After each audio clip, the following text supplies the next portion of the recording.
we were not defined by political color or parties, tribes, or regions.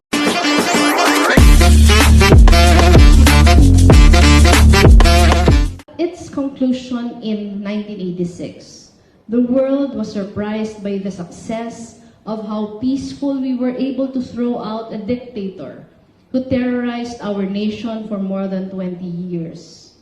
On that day, we were not defined by political color or parties, tribes, or regions. We were brought together by the single powerful idea of freedom from oppression. Even if we can choose to be indifferent in light of our personal privilege, we refuse to do so because we love this country and we feel for its people. We feel for the families who have lost loved ones to the drug war. We feel for the journalists being harassed for doing their jobs.